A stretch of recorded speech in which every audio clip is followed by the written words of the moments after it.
નમસ્કાર મિત્રો, હું હરિવર્ધન ચોકસી આપ સૌનું સ્વાગત કરું. મિત્રો, આજના વિડીયોમાં આપનું ખૂબ ખૂબ સ્વાગત.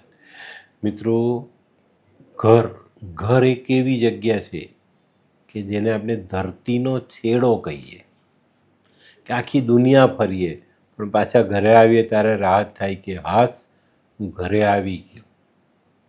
તો આ ઘરોમાં જ્યારે કંકાસ હોય તો ઘરે આવવાનું મન ન થાય, ને ઘરે આવીએ તો કંકાસનો સામનો કરવો પડે. ને મિત્રો, ઘણા એવા ઘરો છે જેને વર્ષોથી શાંતિ જોઈ નથી, સુખ જોયું નથી. તો એવા ઘરોમાં રહેનારા લોકોનો વાંક શું? એ લોકોએ કયો ગુનો કર્યો કે ભાઈ એના જીવનમાં શાંતિ નથી? તો મિત્રો, ઘણા બધા એવા નાના મોટા વાસ્તુ દોષો હોય છે જે તમને તકલીફ આપે છે. દક્ષિણનો દરવાજો, અગ્નિ ખૂણાનો દરવાજો, ઘણી વખત આપણી આજુબાજુ એવી નેગેટિવ વસ્તુઓ પડેલી હોય જે આપને તકલીફ આપે. આપણા ઘરમાં સૂર્યની જે ઉર્જા આવવી જોઈએ તે ના આવતી હોય. દક્ષિણ બાજુ ઉજાડ જમીન પડી હોય, દક્ષિણ બાજુ મોટા મોટા પથ્થરો જડેલા હોય, ઉત્તરથી આપણે બિલકુલ બંધાયેલા હોઈએ, ઉત્તરની દિવાલ ખુલ્લી જ ન હોય, ઉત્તર તરફની કોઈ ઉર્જા આપણા ઘરમાં પ્રવેશ જ ન કરતી હોય.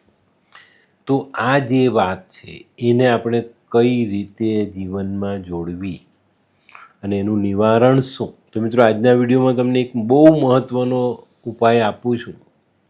આ વિડીયો બહુ નાનો પણ ઘણા બધા લોકોના જીવનમાં બદલાવ લાવનારો સાબિત થાય. આવા લોકોએ કયો ઉપાય કરવો જોઈએ જેનાથી ઘરની બાધાઓ દૂર થાય, જીવનમાં સુખ, શાંતિ, સમૃદ્ધિ આ બધી વસ્તુઓને પ્રાપ્ત કરી શકાય? તો એને કરવું શું જોઈએ?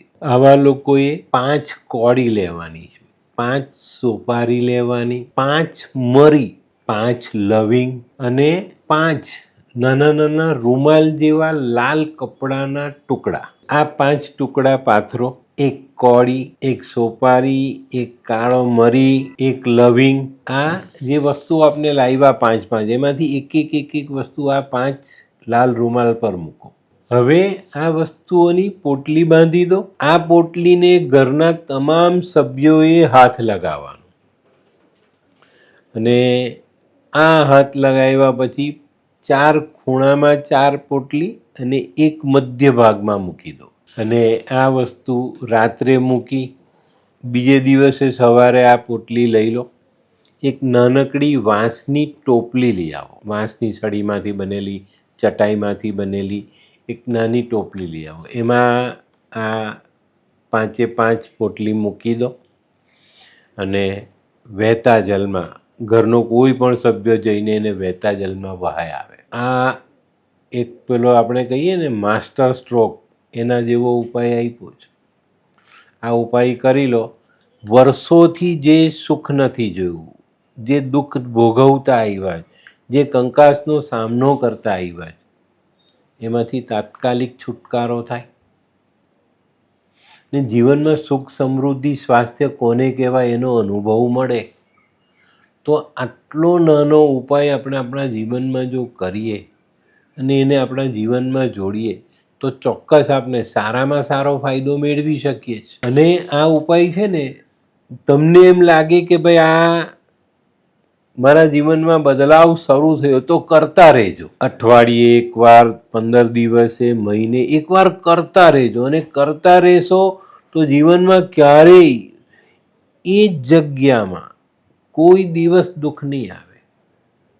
આપણે ઘણી વખત એવો વિચાર કરીએ કે ભાઈ પેઢી દર પેઢી દુઃખ આવ્યું, દાદા એ જ મકાનમાં રહ્યા, દીકરો ત્યાં જ મોટો થયો, એના સંતાનો પણ આજે ત્યાં જ હોય. મેં બહુ લોકો જોયા છે આવા. અસલના જમાનામાં આ વાતો હતી, પણ એ જમાનામાં ઘર મોટા હતા, ઘરમાં રહેનારા સભ્યોના મનમેળ હતા, બધું ચાલતું હતું. પણ પેઢી જેમ જેમ આગળ વધતી ગઈ તેમ તેમ જગ્યાઓ નાની થતી ગઈ ને આજે પેલા એક રૂમમાં પડદા નાખીને લોકો સૂતા થયા. તો આ જે ઘટનાઓ છે ને, આવા દુઃખ ભોગવવા કરતાં આવો એક નાનકડો સામાન્ય ઉપાય જો તમે કરો છો તો ચોક્કસ તમને ફાયદો મળે. તો જીવનમાં બદલાવ જરૂરી છે, એને આપણે લાવવો પડે. બદલાવ થતો નથી, આપણે કરવો પડે છે. અને કુદરત કર્મનું ફળ આપે છે, એમને તો કોઈ તમને કંઈ આપી નથી દેવાનું. ભગવાને તો ના જ કીધું કે ભાઈ તમે કર્મ નહીં કરો તો હું કંઈ નહીં આપું. તો આ પણ એક એવું સરસ કર્મ છે કે એ જગ્યાની બાધા દૂર કરે ને આપણા જીવનમાં બદલાવ લાવે. તો મિત્રો બહુ જ સરસ ઉપાય મેં આપ્યો છે. દરેક તાળાને ખોલવાવાળી પેલી માસ્ટર કી કહીએ ને તેવો સરસ ઉપાય છે. બસ જીવનમાં કરવાની જરૂર છે. અને જેના જીવનમાં તકલીફ છે એ લોકો આ કરી લે, હું એવું માનું કે ભાઈ ઘણા બધાના જીવનમાં બદલાવ આવશે. તો મિત્રો આ વિડીયો જોઈને બેસી નહીં રહેતા, આ વિડીયોને લાઈક કરો, શેર કરો, યુટ્યુબ જોનારા શેર કરે અને સબસ્ક્રાઈબ કરે. હું હરિવર્ધન ચોકસી આપ સૌની રજા લઉં. ફરી મળીએ નવા વિડીયોમાં નવી જાણકારી સાથે. તો ચાલો બદલીએ જિંદગી. નમસ્તે.